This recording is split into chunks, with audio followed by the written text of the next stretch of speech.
Well, thank you very much. It's an honor to be here. The weather was a little rough, but there was no way I was going to miss it. And I see we have a lot of media here. That's nice, always nice. They're our deep friends, right? But we're getting better over the years, much better. But I do want to say hello to everybody. This is a special place to me, and we're going to have a big victory. The polls are looking tremendous in Michigan and Wisconsin, and we're going to do something I think that's very, very special. I think it's going to be a very special election. I've been saying November 5th of this year is going to be the most important day in the history of our country. I believe that.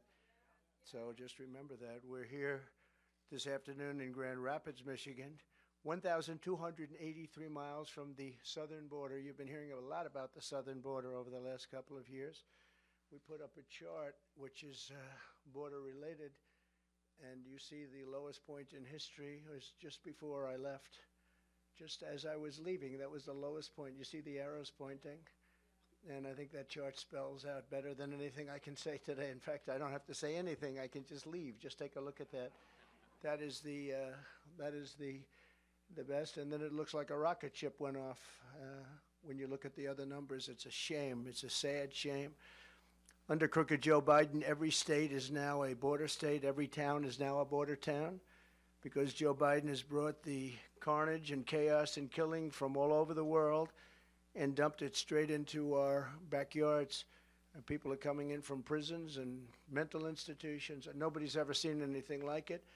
Under the Trump administration, we had a tough policy of getting the bad people out. We wanted to get them out. We took them out by the thousands, and we took, as an example, the MS-13 gangs out. The countries didn't want to let them back in, and I said, well, then we're not giving you any money. We give them so much money, in this case $793 million. I said, that's okay, we're not going to give you any money. And they said, well, we'd be glad to have MS-13 coming back into our country. It'd be an honor. And they took them back, but they wouldn't take them back under Obama. Under the Obama administration with Biden, they wouldn't take them back, and I was told that they won't take them back. And I said, really, what do we give them? And it was close to $800 million. I said, tell them we're not giving it to them anymore. And they immediately said, let's take them back. That negotiation, sheriffs lasted about 3 minutes, and we succeeded. That was an easy one. Now under Biden, the bad ones are coming in at a level that nobody ever thought was even possible. Nobody thought this was possible. In Venezuela, the crime is down 67% from what it was a year and a half ago, because they're taking all of their gangs and all of their criminals and they're depositing them into the United States of America. Venezuela, think of it, their crime. Wouldn't we love to have a statistic where crime is down 67%? Ours is only going in one direction, and it's going to be very bad now because we have a new form of crime. It's called migrant crime. They're having fistfights with our police officers right in the middle of streets. They're sending prisoners, murderers, drug dealers, mental patients, and terrorists, the worst they have in every country, all over the world. This isn't just in South America. They're coming from the Congo, from Yemen, from Somalia, from Syria. They come from all over the world, China. Many of them are military age, which is very strange. You don't see very many women coming in, and you see a lot of them coming in. They're about 19 to 25, 26 years old, and especially from China. We have 29,000 over the last few months, 29,000 from China, and they all seem to be perfectly fit for military service, ready for military service. It's crazy. This is country changing, it's country threatening, and it's country wrecking. They have wrecked our country. But I stand before you today to declare that Joe Biden's border bloodbath, and that's what it is. It's a bloodbath. They tried to use that term incorrectly on me 2 weeks ago. You know, it's all about misinformation. That's all they do is cheat on elections and disinformation, misinformation, fairly closely related, those two words. But they basically mean that it's all talk.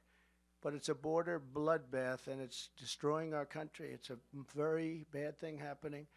It's going to end on the day that I take office, which will be January 20th. It'll end. And thank you. I want to thank members of Congress. A lot of great congressmen are here, warriors, really. They've fought with me for a long time. John James, John Molinar, and Jack Bergman. They're great friends of mine, and they love your state. They love your state. I want to really thank and congratulate, because this guy has gone like a rocket ship. I've never seen it. Well, I have a couple of times. We've got a lot of people elected. Those endorsements are pretty good. But, you know, you still have to endorse the right person. Otherwise, it doesn't work. And your next U.S. Senator, Mike Rogers, who's going to be fantastic, wherever Mike is. Wherever Mike is. Thank you, Mike. Thank you, Mike. He was a great congressman. He was a tough guy, too. He had one little sabbatical. He went to CNN for a little while, and it's okay, you know. They say gotta be. But other than that, he's been great. Well, that's good, because now you'll get a few of the more moderate people who are being nice. But he's a very respected person. He's the one we wanted. He's the one that decided to do it, and he's going to be I think he's going to be a fantastic U.S. Senator, always respected at the highest level.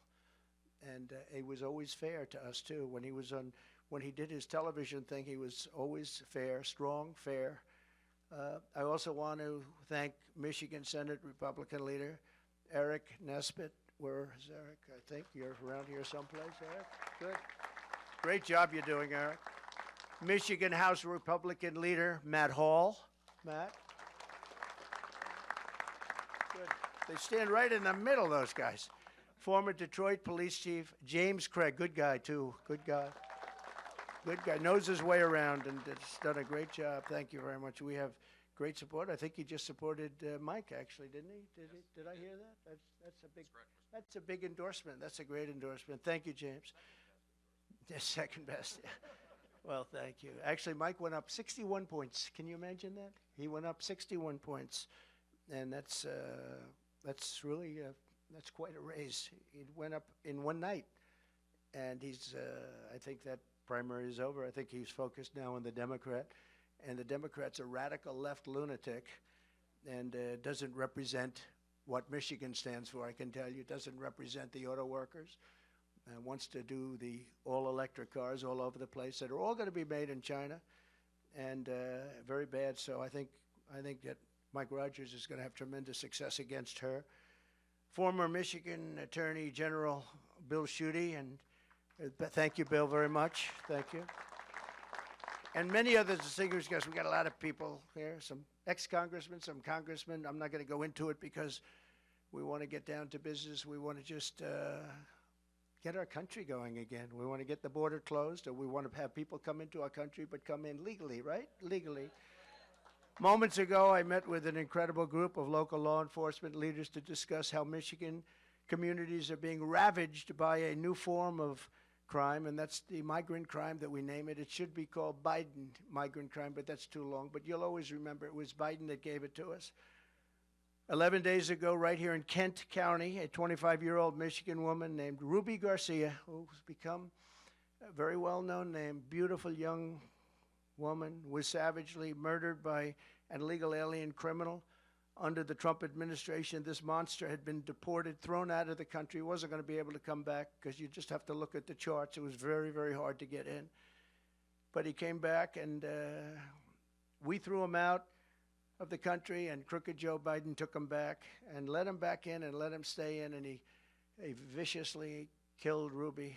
The illegal alien charged with Ruby's really heinous killing, and this is somebody that had many, many arrests, including for some very bad crimes that he committed, and he was set loose to roam our streets, and in this case set loose to roam in Michigan by politicians that are left and weak and stupid.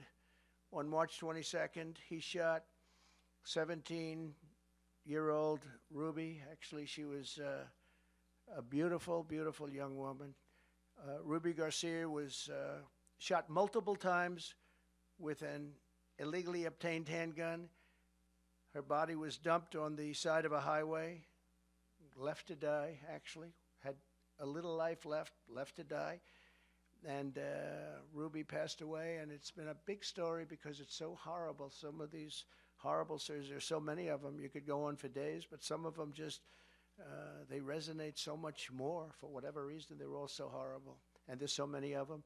Now Ruby's loved ones and community are left grieving for this incredible young woman, remembering what they called her. They said she had just this most contagious laughter, and when she walked into a room, she lit up that room. And I've heard that from so many people. I spoke to some of her family. 2 months ago, another illegal alien criminal was sentenced in Kent County by executing a 22-year-old Grand Rapids woman while she was in the car with her 1-year-old baby, shooting her at least 5 times all over with a rifle at point-blank range, while the killer was wanted for outstanding attempted versions of various forms of strangulation. They were looking for this particular killer all over the country.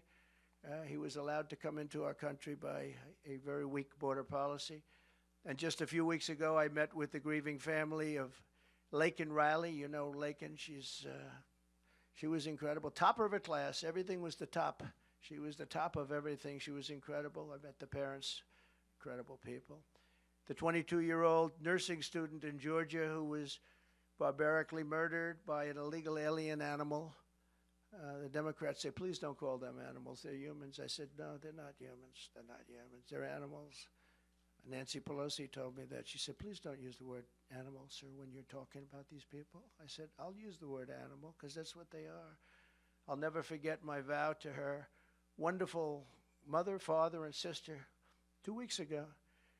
And I said, I will deliver justice for Laken. I said that, and now, today, I'm adding something. It's going to be for Laken, and it's also justice for Ruby. We're going to deliver justice for Ruby. We're going to watch what happens with this thug. We're going to watch what happens.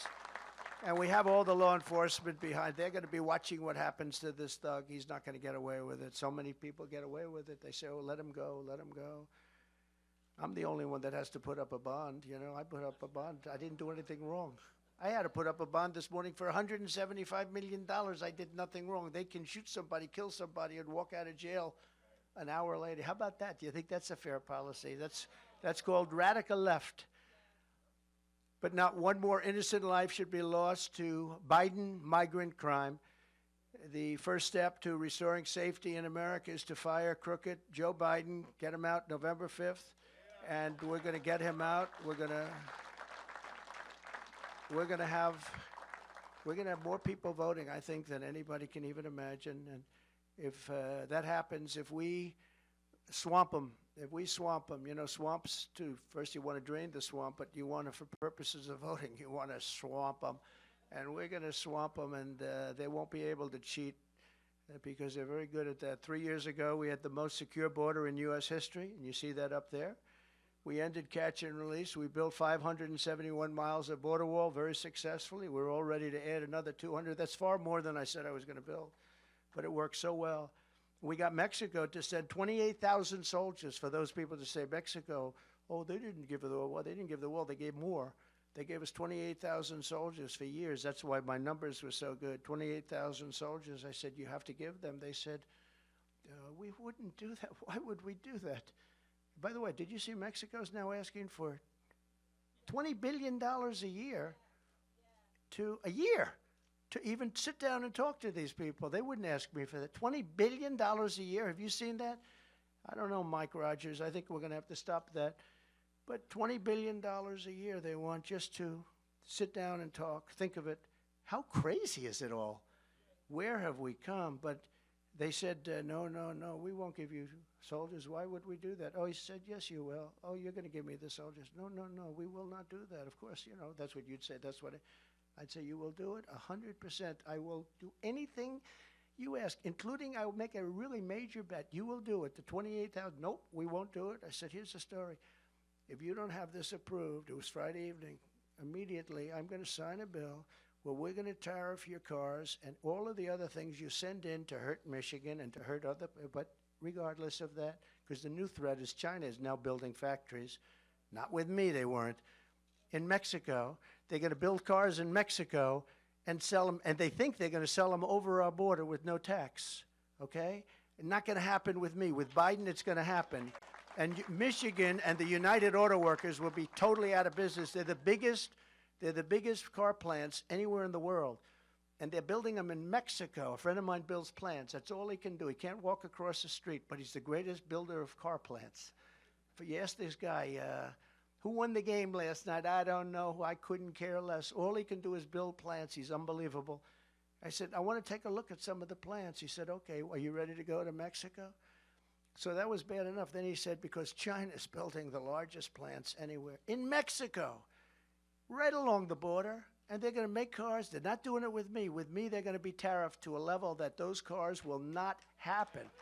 They can't do this to us. They've already done, and whoever heads the auto workers, United Auto Workers, should be ashamed of himself, approving the electric vehicles, all electric. It's the craziest thing. They don't go far. I was just telling the people in the back, I was going to use folks, but I don't like using the word because Biden uses it in every single speech. Hello, folks. You know, it's like a nervous habit with him. Hello, folks. Thank you, folks, folks, hundreds of times. So I just sort of put that out. So, but I was telling the people behind me, it would have been a nice time to use that term too.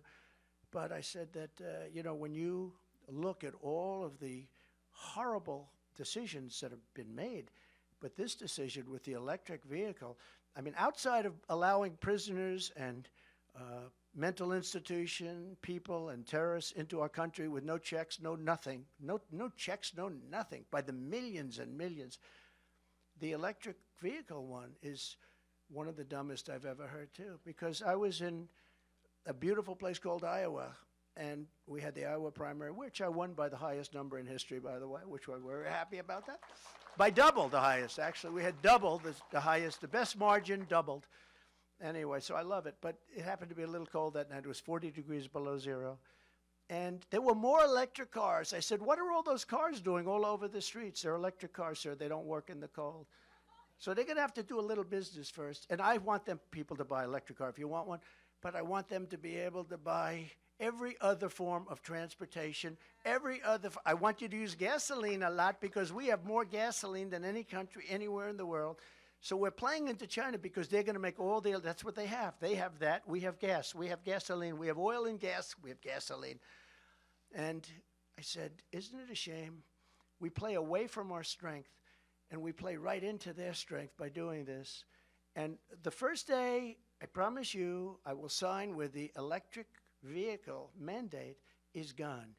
If you want an electric car, you can buy it, but you're going to be able to buy every other form of push, every other form of car and engine and motor that you want, and you're going to have it, and the car companies are going to have to go back. You know, I don't know if you know it, the reason the car companies, the massive subsidy that this country is paying to try and get these cars sold. We have hundreds of thousands of cars, electric. They can't sell them. People don't want them. And you got to go with the market. We've sold about 5% of our cars are electric, and that's fine. I think they're fine if you like to go short distances. If you want to take a trip, I don't think you want to do that. I don't recommend electric. Maybe someday they'll be able to do it, but right now they're not even close. So we're going to end that immediately. We're going to end it day one. But we had remain in Mexico. Think of this. We had the 28,000 soldiers, and when I said I want them now, we had them the following week. We had that's why our numbers are so good. But we have remain in Mexico, safe third country agreements, asylum bans, Title 42. When people were sick, we don't want them coming into our country with contagious diseases, and they have it. And all of a sudden, you see these contagious diseases spreading, and everyone's saying, I wonder where they came from. I can tell you where they came from. And we had what's called a rapid removal policy, very rapid removal, like how about the following day and even that evening. And all of that's been ended by crooked Joe Biden. It's just so sad. And that's why you see the numbers on the chart where they look like the rocket ship. Joe Biden and his party came in and they blew it all up. Everything was, all the things we did in so many other ways too, with trade, so many things. We took in hundreds of billions of dollars from China, and they're soft on China. They're soft on everybody but me. They're very tough on me.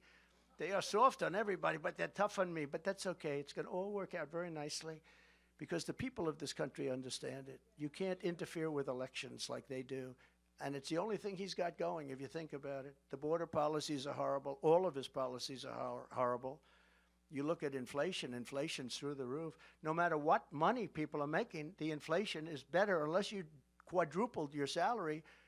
The inflation is just destroying people in this country, where bacon is up 3 and 4 times, where the food prices are so bad, the energy prices. And by the way, energy is going up again, in case you haven't noticed. Fentanyl and opioid deaths in your state are up 32%, and deadly drugs pour across the border at levels that nobody's ever seen before, steering thousands and thousands of these vats of poison right into Michigan lives. And once peaceful, suburban Michigan is really now, you're under an invasion, and there's no way you can vote for this guy. I mean, look, I don't want to be too casual about it. There's no way you can vote for this guy. You see what I see, and there's just no way. If he makes it to the starting gate, which I find it hard to believe, but if he does, there's just no way. We have to get law and order back. These are the best people in the world. They will know. The sheriff's behind me, and this is in all states. Somebody said, how will you get these criminals out? I say the sheriffs, the police officers, the police, law enforcement in their local communities, they know every bad kid, they know every bad person, they know their first name, their middle name, they know their phone numbers, they have their cell phones, they have everything about them. They know exactly what to do and how to do it. These guys know exactly what I'm talking about, but we have to let them do their job, and we're going to work out a federal immunity for police so they're allowed to do their job without losing their house and their pension and everything else when the liberal governors and mayors don't back them. In Troy, Michigan, a band of illegal alien thieves recently went on a rampage at a local mall, breaking into the diamond store, smashing the display cases with hammers, attacking the employees, and making off with armloads of jewelry. You read about that, a lot of jewelry. Oakland County organized squads of illegal alien gang members are helping, and they're hiding all over and breaking into rural communities. They're hiding in bushes, actually. They say they hide in bushes, and then they break into a house when the people leave, and sometimes when the people are there, which is probably worse. But into the rural communities, suburban communities. And, you know, the suburban housewives actually like Donald Trump. You know why? Because I'm the one that's going to keep them safe. They like to say, well, the suburban housewives, I don't know. I think I do great with the suburban housewives because they want to remain safe. But they loot the jewelry, they take their purses, electronics, watches, all of their cash, and the people come back and they say, what happened? If you don't want illegal alien criminals crawling through your windows and ransacking your drawers, then you must vote for the fact that we have to throw crooked Joe Biden out as fast as possible, the damage he can do, and we're talking about a certain type of damage. An even bigger damage could be World War III, because this guy has no clue. He can't put two sentences together. And he's dealing with Putin, and he's dealing with President Xi, and he's dealing with Kim Jong-un, all people I know very well. We were under no threat from anybody until this guy got in office. Now they're talking nuclear all the time. We didn't talk nuclear. I rebuilt our nuclear power to a level that nobody has, but you don't mention it, and you don't talk about it. But now Putin's talking about it, and now Kim Jong-un again is talking about it. You had 4 safe years. You were safe because they respected your president and they respected the United States of America. And now you're not safe, I will tell you. We could end up in World War III with this lunatic. In various counties recently, 3 illegal alien migrants were arrested for soliciting sex from children, yet the radical left-wing governor, Gretchen Whitmer, a real beauty she is. I had to deal with her in COVID. She was the only one that was able to go sailing was her husband, right? Her husband went sailing, and everybody else is locked in their house. How did that work out? Not too good. But she's now pushing Michigan families to accept $500 a month to take illegal aliens into your homes. They don't say this for our veterans that are on the street. They don't say this for other people, but they say it for migrants coming in because they want them to vote, probably. In other words, Biden and Whitmer are stealing your money to give free housing to illegals and then asking you to quarter these people, put them in your homes and feed them and do everything else. And it's just, the whole thing is so crazy. And she's a terrible governor, by the way. Your streets are bad. Everything's bad. She used to come to the White House. She was so nice, and then she'd go say, I don't like that man. I say, wait a minute, I was very nice, wasn't I? But when I'm president, instead of asking you to cram illegal aliens into your homes, I'll tell you that the illegal alien trespassers, they must go back to their homes. They have to go back because no country can withstand this invasion. There isn't a country in the world that can. I don't care how much money And we don't. We owe $34 trillion. There's no country in the world that will withstand the cost of this, and maybe more important than actual dollar cost, the cost that it's doing. It's wrecking our civilization. It's destroying our country. On day one, I will seal the border and we'll begin the largest domestic deportation operation in the history of our country. And if other countries say they won't take them back, we're not going to take them back. I will say that, yeah, here they come. You're just going to hold on to your britches, because here they come. They're coming back. Congratulations. And if you don't think these countries send them, and they send the people, by the way, that they want out. They're not sending their finest. They're sending people that they want. That's why they come out of jails and prisons. That's why they come out of the mental institutions and insane asylums. Human trafficking now is mostly women, is at the highest level. We had it to the lowest level in 37 years. I had it down to the lowest level in 37 years, and now it's at the highest level ever. And this is human trafficking, mostly in women. We will stop the plunder, rape, slaughter, and destruction of our American suburbs, cities, and towns. We will end deadly sanctuary cities immediately. I will shift massive portions of federal law enforcement to immigration enforcement, and we will impose a naval blockade on the cartels, and we will hit the cartels very hard, but we're going to impose a naval blockade, because when the land gets clogged, you know, these are rather smart people. They go this way with the boats. They have some pretty good boats, too. I tell you, they have a lot of money. They have unlimited money. The money they've made more money than the corporations that you read about on the covers of the magazines. Don't make the kind of money these cartels are making. Now I'd like to invite some of the heroes, really, law enforcement professionals here to speak, say, for just a few minutes, the Biden border bloodbath. They want to talk about it, and we will talk about it. Our country is in trouble. We're a nation in decline. We're not going to let it happen. We've got to stop it. We've got to win on November 5th, and it's all going to stop, and it's going to stop very quickly. Thank you very much. If I could, I'll ask Police Officers Association of Michigan, President James Tiganelli, to come up. He's a fantastic man, respected all over the country. Thank you. James, please.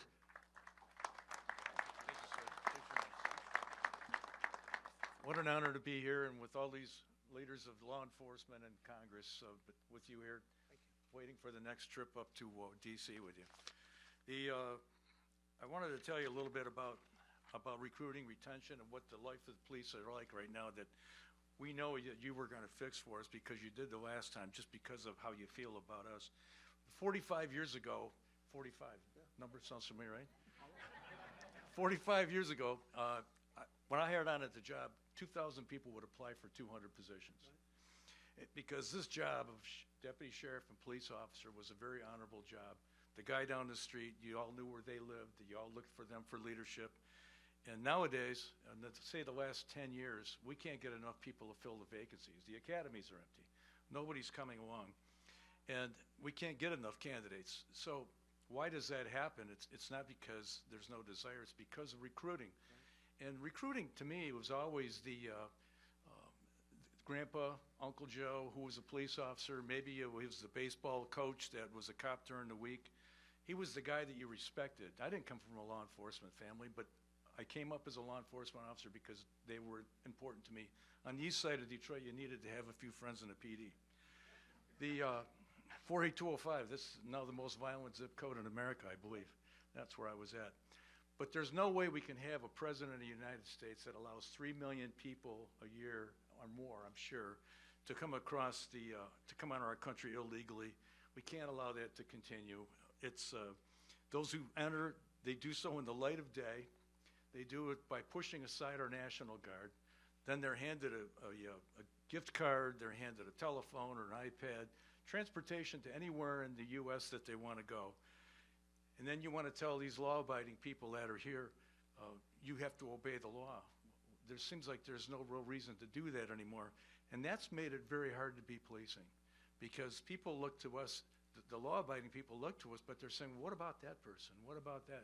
As you've talked about here today. My mom used to say it takes the wind out of your sails. You just kind of, everything calms down and it's not so good.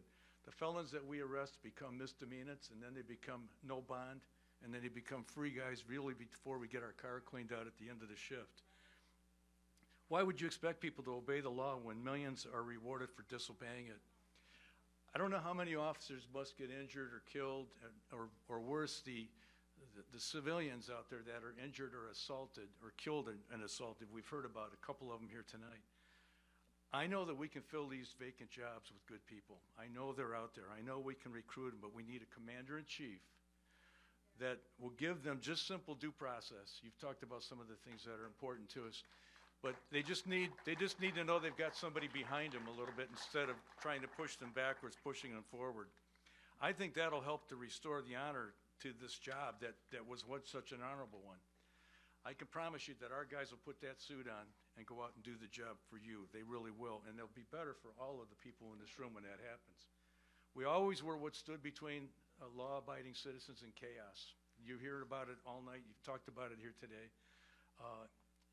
Instead of those efforts to make the United States look weak and poor and average, we need you. We need you to make America look great again. And I know you have that. I know it's there. Last week when you went to New York and you attended the viewing of Jonathan Diller, I just wanted you to know that brought honor to every police officer, every deputy sheriff, every law enforcement officer. Wherever we were in this country, when we saw what you did, it was like, that's cool, that's us, that's a boost for all of us. It's so good. I hope that you'll consider with the Congress and the Senate here that we have that you'll support legislation to make a death penalty for killing a police officer while on duty. And I'll leave you with this. We supported you, we endorsed you in 2016. We were the first guys in Michigan. And you sent me a little video, and we still have it. We were proud to do it. We were there in 2020, and I'm telling you, we're here in 2024. And today, on behalf of 12,000 law enforcement people that the Police Officers Association of Michigan represent, we want you to accept our endorsement for President of the United States. Very important. You got it. You got it. Thank you for the time. Thank you very much. Wow. Thank you very much. That's very nice. That's a great honor, and thank you very much. And we will make you proud. We will make you proud. I do want to thank the family because I met with Stephanie. That's Jonathan's beautiful wife, Jonathan Diller, and I met with the whole family. These are incredible people. What happened to Jonathan should never have happened, and they were just devastated. But the spirit and the love and the numbers of police that were there, and firemen, firewomen, the number of people that were there was incredible. It just was incredible, but that's an incredible family, so we send our love. I said to Stephanie, he will not have died in vain.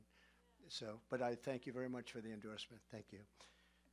So, if I might, we're going to do this very quickly. Sheriff Daniel Abbott, as you know, Van Buren County, highly respected, and he's going to say a few words. Thank you, Daniel. So I'll make this pretty brief. I was asked to hit on how the open borders are affecting us here in southwestern Michigan. Our county is actually on the southwestern part of Michigan, only Berrien's below us. I ran some numbers yesterday in our jail facility. 40% of our inmates in our jail in Van Buren County have out-of-county residency. Out of the 40% that do not live in our county that we're feeding every day, 10% of those have addresses from Mexico or Guatemala. Put that in perspective. We are a rural community. 10% of the folks in our jail are from Mexico or Guatemala. They're not in our jail by coincidence. We didn't just see them walking down the road and saying, you know what, I don't think you belong here. They're in our jail because they committed crimes. If you look at the heinous crimes that they committed, the one that really jumped out at us is all the violent sex crimes. And it's not just against adults. It's against our children as well in our community, and that's appalling. To go even further on that, with the open borders the way they are, when President Trump was in office, our narcotic unit was buying a ball of meth, which is 3.5 ounces of meth, for $300 to $350 for a ball. As of this past week, A ball is $85 because the market's flooded by the tons coming across the open borders and semis. And when I say tons, I mean tons.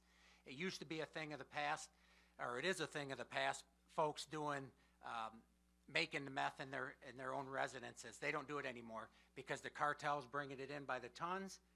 They're not having to make it inside their residences, hence the cheap amount that's going out and the amount that's on the street. It's disturbing. I've got a few bullet points I want to really drive home to you folks. Career law enforcement officers have faced incredible challenges these past 4 years for several reasons. The drastic rise in fentanyl as well coming over the border has touched just about every family in southwestern Michigan. You guys all see it on the news on a regular basis, all the ODs and domestic situations that we handle in law enforcement. We handle roughly 2 overdose deaths a week in our county. Keep in mind, our county is only 76,000 population. So at least twice a week, we're handling those. And those are numbers I ran yesterday. I just didn't make those numbers up. That's disturbing. It's getting in our schools. It's getting in our children's hands. It's very disturbing. It's killing our kids. It's poisoning our communities. It's making the jobs of law enforcement professionals much more difficult. The open southern border is the heart of lawlessness and crime you're witnessing. Make no bones about it. We need leadership at the national level that is willing to solve this crisis.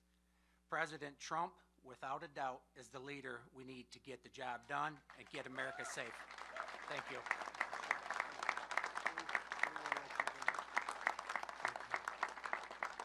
Thank you very much.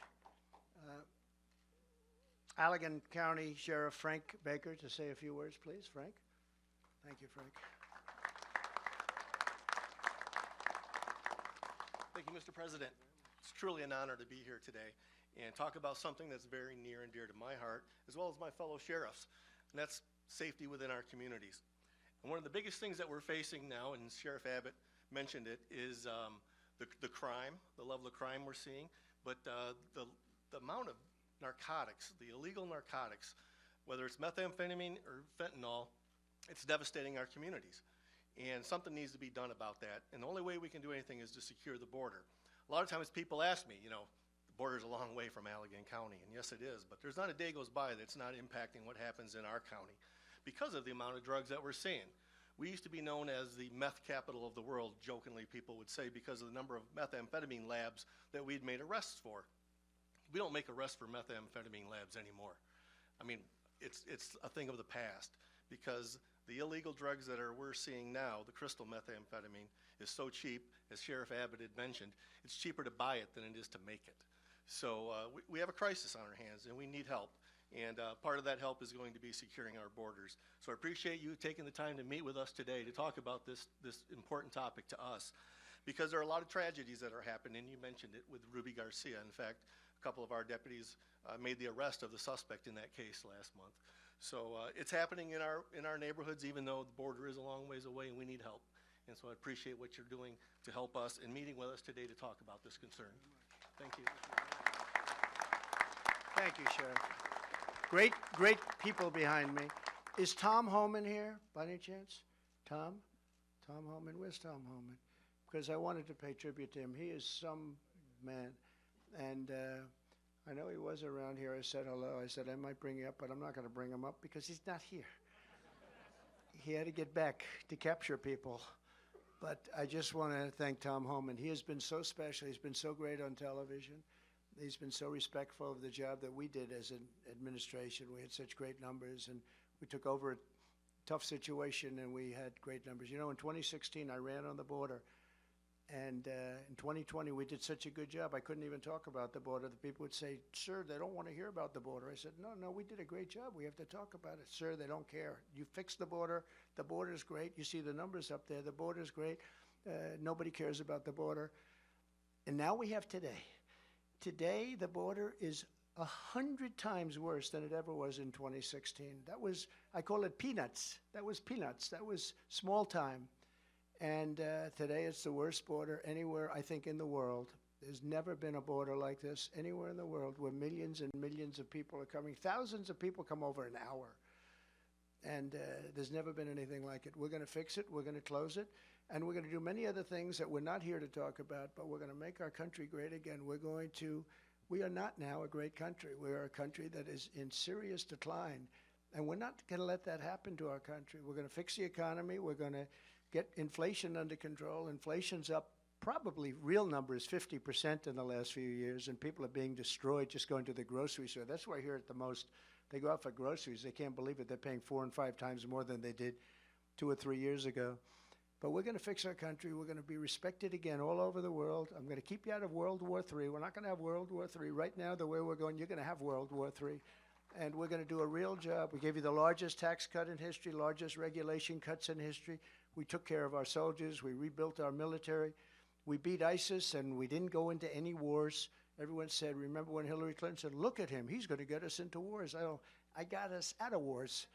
And but we knocked out ISIS, and we knocked out everything we had to do, and we rebuilt that military to a level. Unfortunately, he gave a lot of it away to Afghanistan.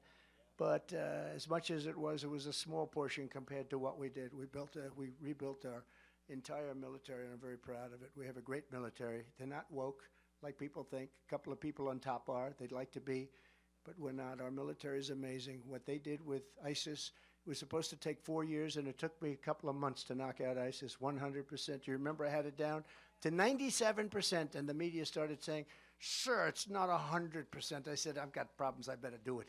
So we took a few more weeks, and we got it down to 100%, and they admit it. And just one of those things. But the people behind me are incredible people. They're heroes. They're heroes. And you have a couple that are going to be elected very soon, and they're going to do a real job. They love Michigan. They love the country, and they're going to do a real job. It's an honor to be here. I'll be back a little bit before November 5th. I'll be back as many times because this is a very important state. You win Michigan, you win the election. You win Michigan, you're going to win the election.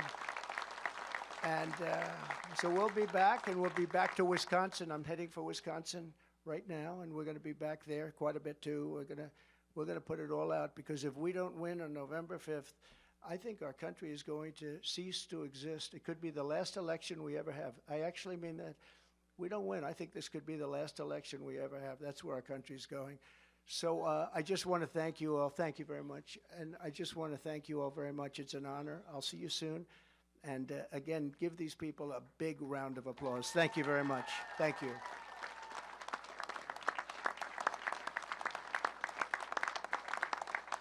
Thank you, guys. I'll get started.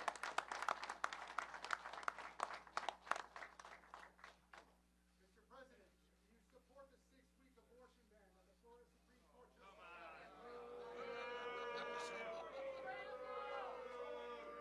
We'll be making a statement next week on abortion. We're going to make a statement.